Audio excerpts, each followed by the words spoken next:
Hey everybody, welcome to Xucaboa 100% Vanilla Baby, and what may be the series finale. After 2.5 years, the city has prospered and become a beacon of vanilla hope in a world full of people who try to convince you that you can't build a city like this without mods. Later in the episode, we'll induct our newest batch of gangsters into the Hall of Champions, where those who have watched every single episode are immortalized forever.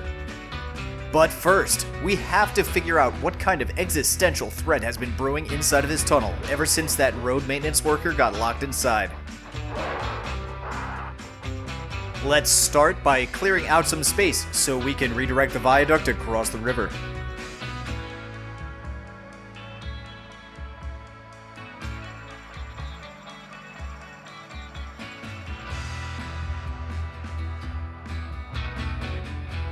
The next step is to lower the riverbed with some careful engineering.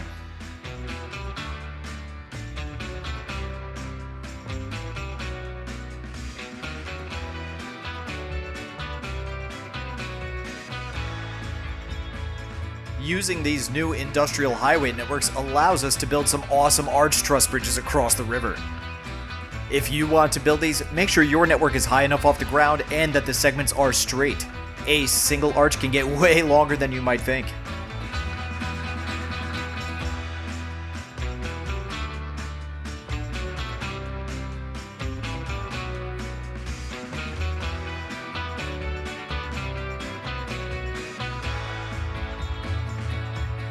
Now it's time to work our way down the mountain.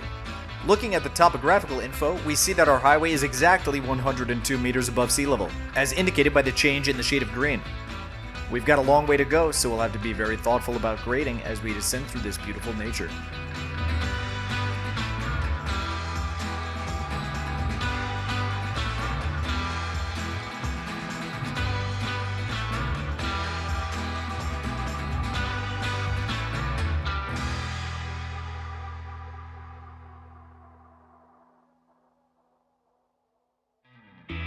Oh look, a little bison. We'll name you Bombastic Bison, because the tremendous task we're about to tackle is going to change everything, and it is important to consider the environmental pixels when dealing with the natural merits of bison movements in an artificial... Okay, let's see this bison's habitat so we make sure we don't disturb it while we make our way over into this side of the map.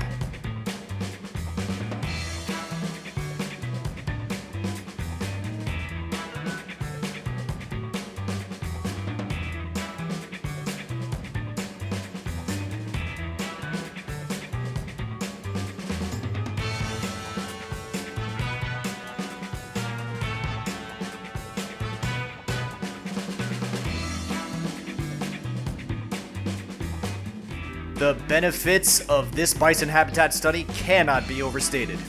We all saw the bison roam over to this waterfall just outside the buildable tile. It went there on numerous occasions and stopped there to graze for long periods of time. The bison was also seen enjoying a romantic walk along the beach on occasion.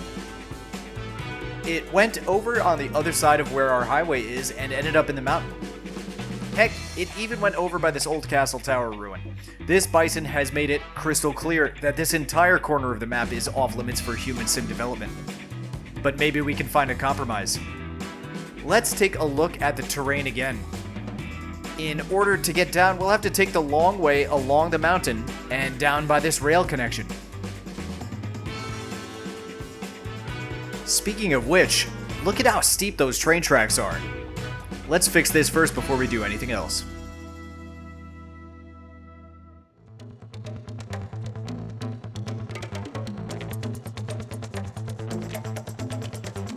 Okay, so the plan is to change the spacing between each meter mark so that it's just barely visible. This corresponds with an acceptable slope for train tracks.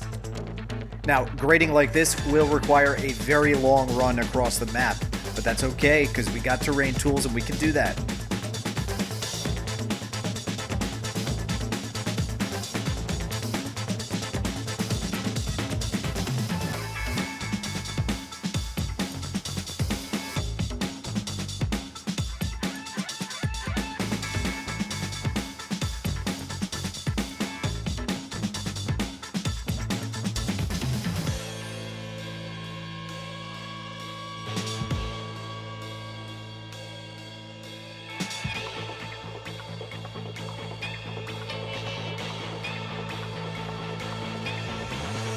So instead of the normal tracks, I'd like to use the elevated high-speed rail viaduct tracks. They just look way cooler and will allow us to keep some log props and use the terrain underneath the tracks whenever we want.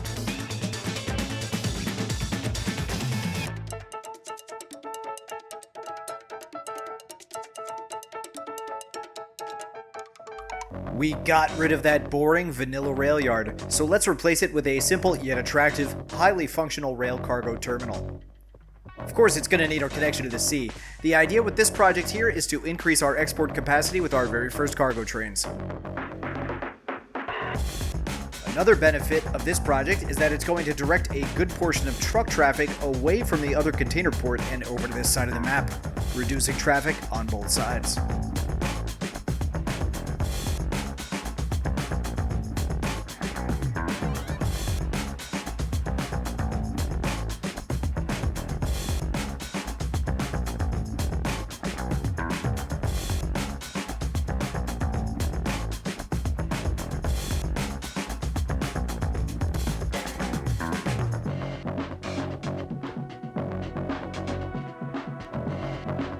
Okay, so this one node literally almost destroys the entire city, and I didn't realize it until it was too late.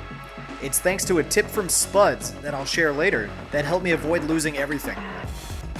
Thank you so much, Spudsy, you're my hero. In my newly published OXG Rostagio map, Teddy Radko worked tirelessly to make sure all the railcat areas were lined up just right, so this one's for you, Teddy. Now, I know there are some diehard train fans out there, so if you're one of them, leave a comment now if you think I nailed this next part or if I totally botch it up. I'm going to use the 3 Railroads of Japan rail signals, which include home, departure, and block. I looked it up on Wikipedia to see what those mean, and I think I got the basic idea, but as far as placement goes, I'm not totally sure.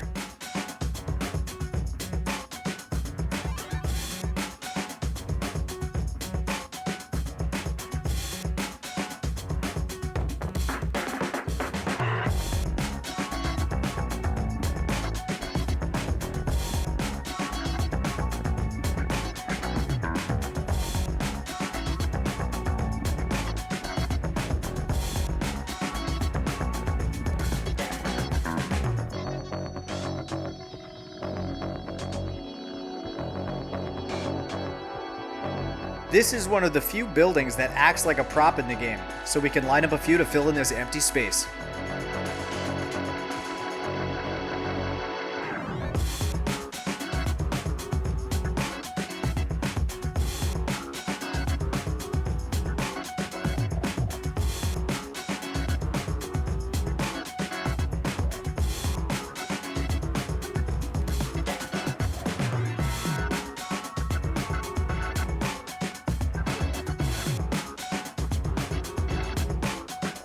Let's add a small recycling center over here too, so we make sure garbage trucks don't have to drive all the way across the map to get here.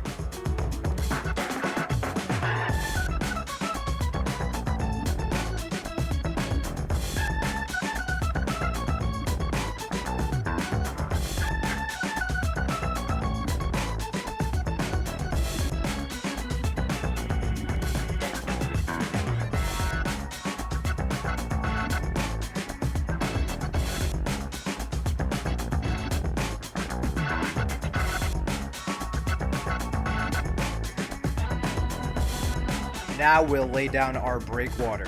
I'm going to do this at a slight curve so I don't make it too obvious that we're working on the edge of the tile here. This is just going to help visually separate the waterfall and the port and act as a natural barrier from the sea.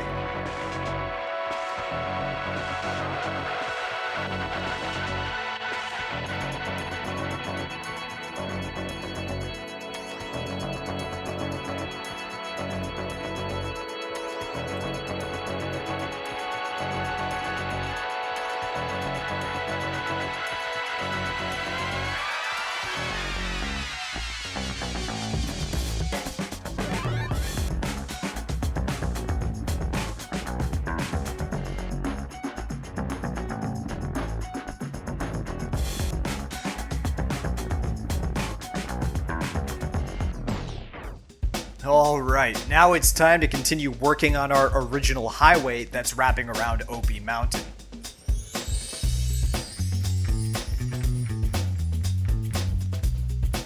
Highways can be a bit steeper than railroad tracks because cars have much different capabilities than trains, but we should still try to make this as smooth as possible because it is a large mountain these vehicles are going to be going up.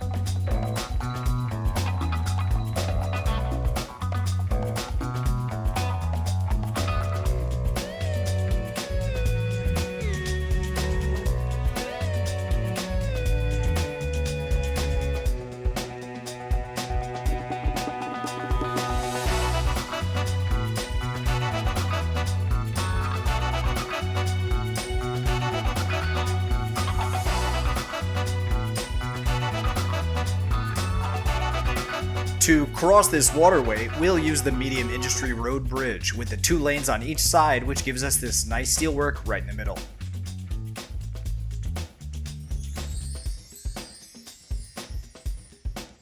Uh-oh, we have a little bit of water spilled over here from the waterfall. We'll just have to let that dry up.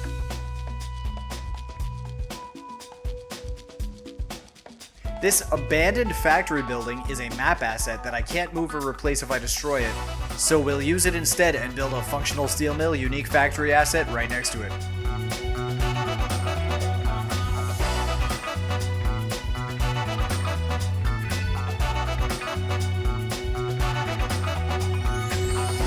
We can use this new advanced coal power plant right next to it, which really fits in nicely with the 2 factories.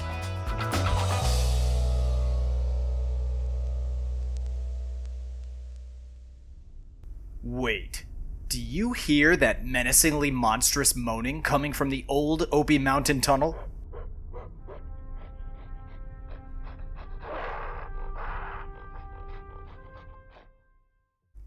I don't know what the hell is going on in there, but I do know that we need to spend millions of money to defend ourselves from it. Let's clear out the bushes from this previously militarized island and begin to create a naval air base.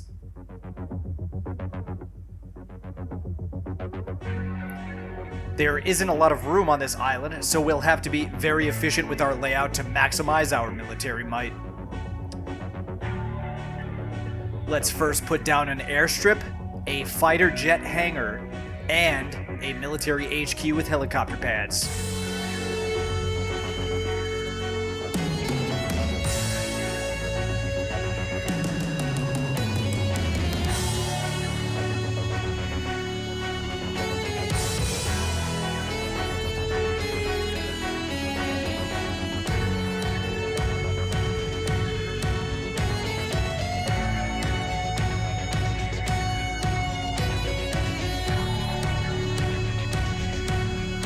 Behind the HQ, I'm going to put a ferry depot, which will serve as our submarine pen, and this fish farm, which will act as our Special Forces training dock.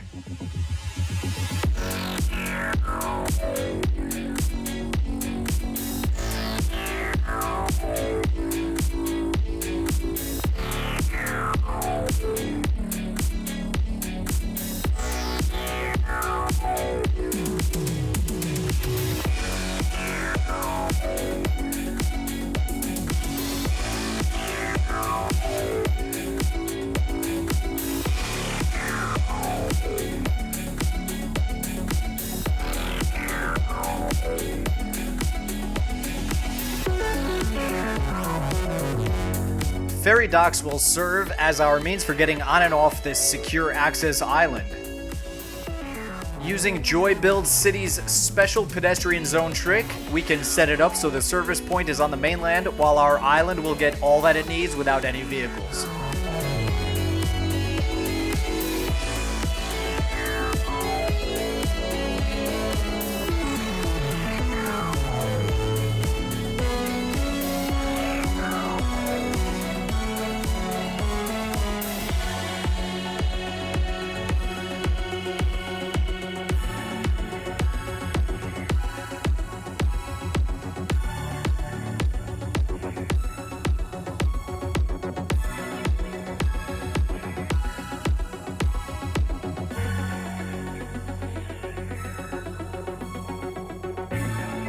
So far in Xucaboa, we don't have any trolley buses, so we'll set them up as our means of quickly shuttling the troops around the island.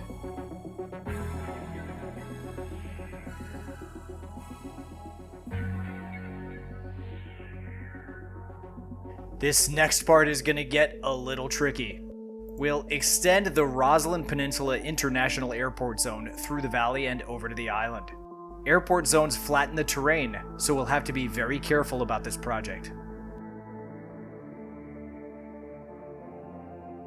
Now we'll fill the missing terrain back in.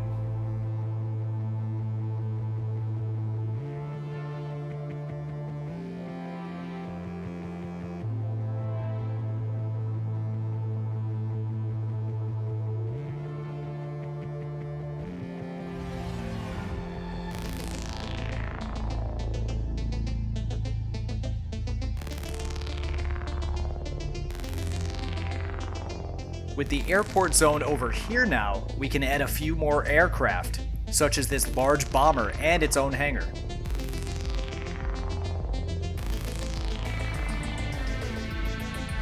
By placing a small section of airport concourse, we can add an air traffic control tower ready to buzz at dangerously high speeds in order to impress our friends.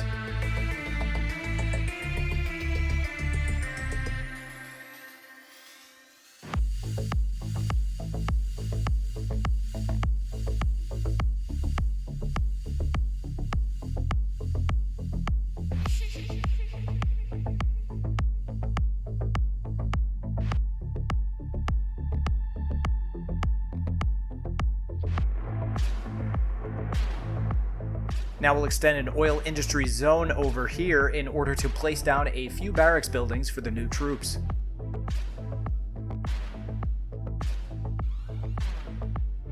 Let's lay out a small gritty area and provide services for those troops that are permanently stationed here with their families as well.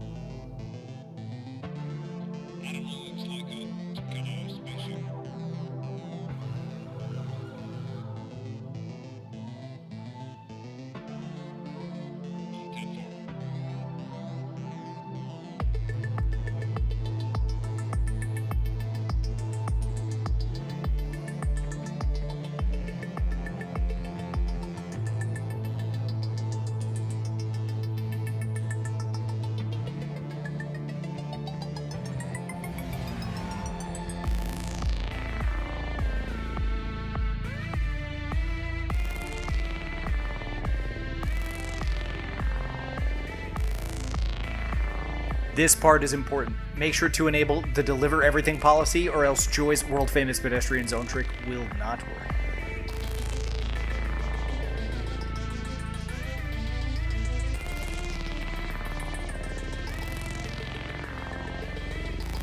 Now using mid-century modern district style, we'll lay down one by one low-density residential in order to grow our Naval Air Base's permanent population.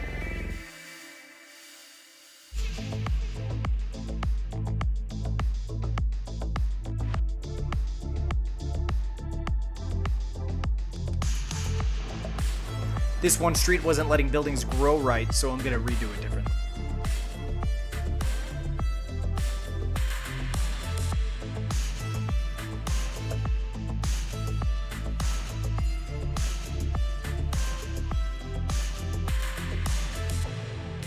Okay, now that everything is zoned in, let's slap down a radio mast and do a detailing fade to the future in 3, 2, 1. Alright, let's take a look at the details. Over by the ferry dock, I added a lot of triangles because triangles are cool, let's face it. Obviously, lots of lush plant life in this tropical region, but I really went wild using these little rock props to make stony beachheads. A variety of towers, fences, and gates help keep this island base secure, and some creative tile work around the runway makes it guaranteed that fighter planes and bombers will be able to land safely.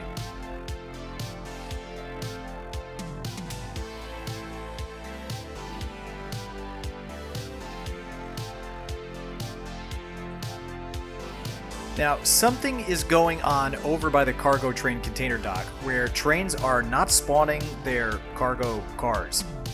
At the time of this recording, I wasn't sure why this was happening. And it looked like everything was okay because the load still said it was 100%.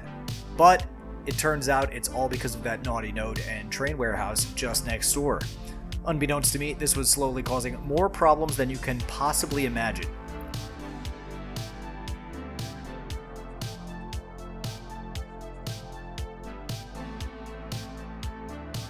Over here by the ferry dock and steel mill, I did some basic jungle detailing and added a hotel cabin.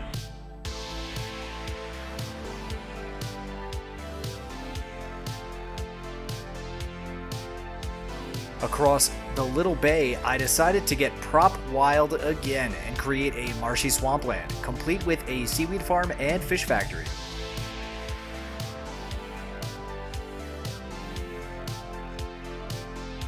Across the valley, I replanted each individual tree and blended the biomes more evenly across the entire area. I filled in the airport with concrete aprons. That was something that was needing to be done for some time now. And I added lots of hotels around the city. Now, I'm not going to look at every single one of them, but this one in Highest Harbor is especially cool, I think. Really fits in nicely with the whole theme. And the reason I did this is because I noticed that my treasury was losing money over time. And I had figured that I had just added too many expensive buildings. The hotel gave a little bit of relief, but then it started to drop again.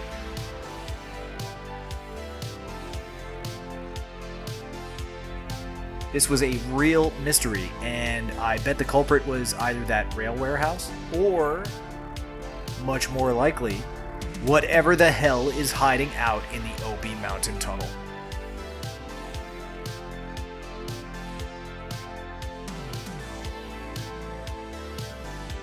Ay caramba, that's no road maintenance worker. It's the Move It monkey from my Skylines 6L Radco video.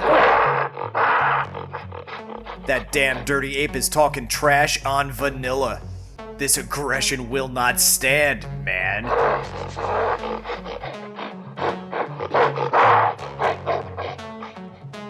Let's scramble some aircraft and drop some carumbombs on this final boss before it's too late. Eagle 1, first strike. You have permission to engage the target.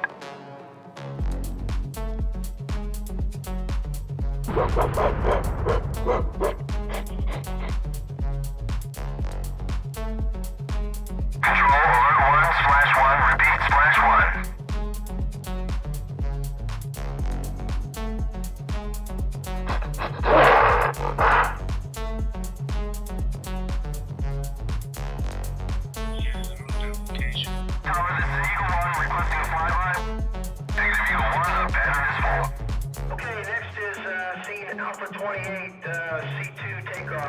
Takeoff for the COD. Andrews Tower, Tomcat 707, requesting clearance for departure, runway 27, over. 5 Golf Mike, actually I'm in the 201, I'm sorry, sir, requesting team 11000. Needs that, not center. Eagle 1, first strike. You have permission to engage the target.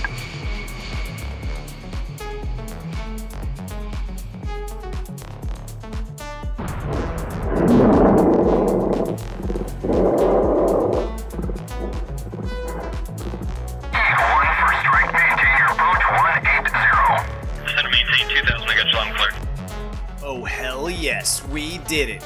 But with CS2 coming out, we'll need to grow our military-industrial complex even more and develop a much more powerful ordnance over by Oppenheimer Mountain. What could possibly go wrong? We'll start by flanking the new highway with monorail tracks laid in a specific configuration, which will allow us to access the mountain's natural deposits of vanillium-235 and channel it directly into the laboratory. If you're not sure how to access a mountain's military-grade resource of vanillium-235, don't forget the most important step of this whole process, which is called using your imagination. No City Skylines project can function without it.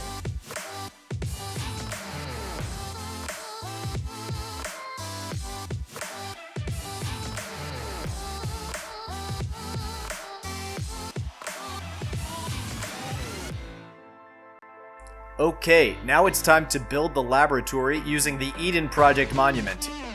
The name of the building has a different context now, doesn't it?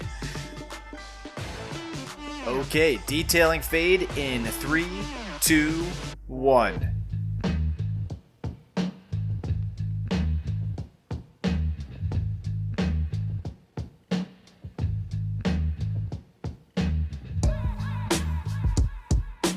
I've fixed up all the vegetation around the site, and I spent a huge amount of time making this Moorish geometric pattern from hedges and tile decals.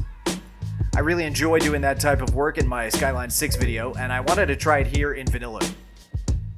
Over here I placed a scenic viewpoint over the waterfall, because you gotta have a good spot to see something like that.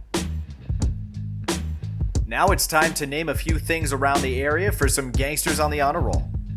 Each one of these creators has promoted Xucaboa and the world-famous Meow method of detailing in their own videos. Check the description for links to each of their channels and be sure to give them a look.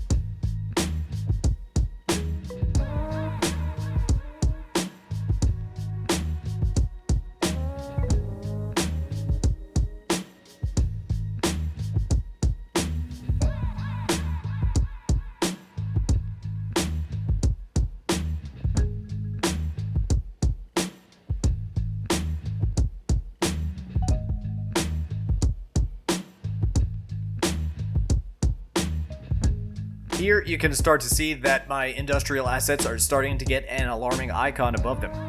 Now, I still haven't resolved that cargo problem stemming from the warehouse, because I didn't know that was the problem yet.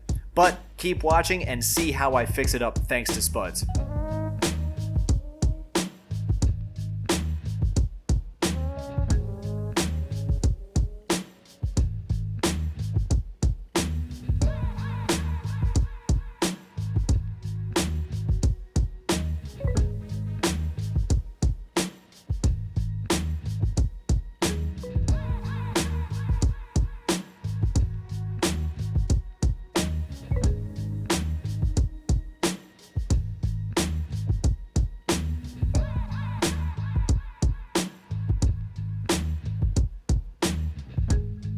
Now, the commercial around the city is starting to have supply chain issues as well, and if nothing is fixed, everything will eventually abandon, snowballing into complete ruin for this project, which spans 2.5 years.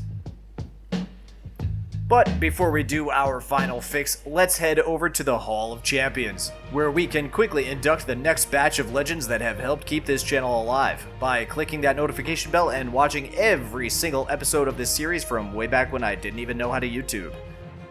We've got 8 champions to immortalize this time. Feel free to hoot, holler, whistle, and or cheer wherever you may be watching this right now. Our first 4 are Chris, Gilbert D, You Will Be Offended, and Amandita.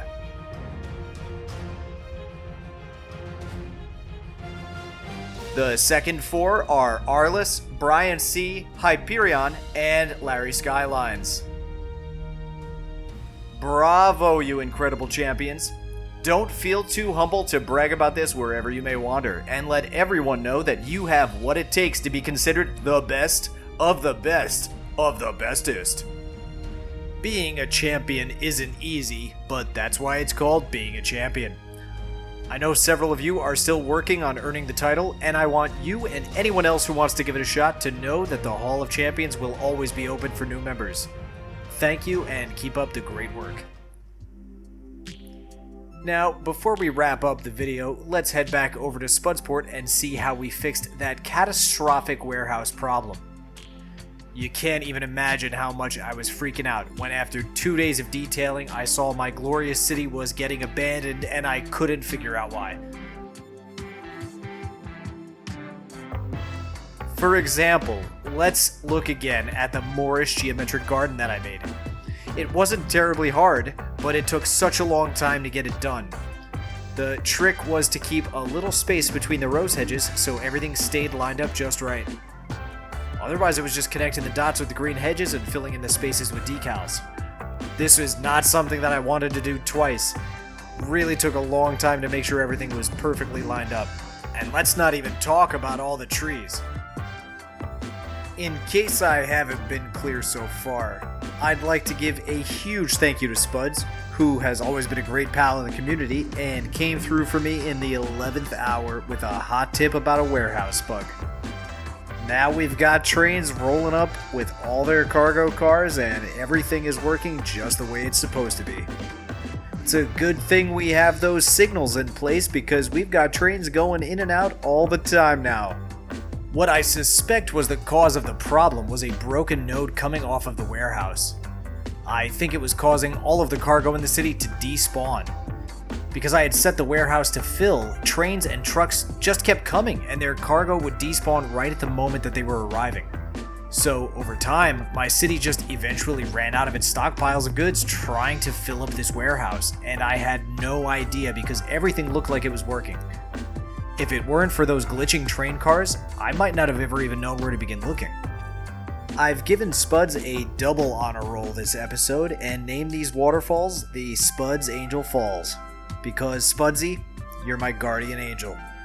On behalf of all the gangsters who've been along for the wild 100% vanilla baby ride, thank you. The numbers don't lie. We are back in business. I let the simulation run until the year 2700, just to make sure that everything was okay. Now I can put this save game file in the Steam Workshop and know that none of you will be opening up a collapsing city. There's something really special about this city project and the journey it's been. When I started playing City Skylines, I was using a ton of mods and custom assets. It was really a bit of an accident that I met up with some great vanilla creators on Facebook and they convinced me to try a Vanilla City series. I didn't know anything about making videos and I thought the vanilla game was a bit boring. But it is no exaggeration when I say that playing this game 100% vanilla has been a life-changing experience. This has become my art project that I'm most proud of, and sharing it online has introduced me to such an incredible and supportive community of creative minds. It's hard to believe that the new CS2 vanilla will probably make this obsolete. For those of you who don't know, I work in cargo ships for months at a time, and right now I'm preparing to ship out on my next voyage. I won't be back at my PC until the springtime, long after City Skylines 2 has taken over the scene. There's still a lot to finish in this city, including a live stream with lots of naming. But when I return, it will be up to you to determine if the 100% Vanilla Baby will continue or not. For now, please make sure you hit the notification bell so you get that ping next year when I come back.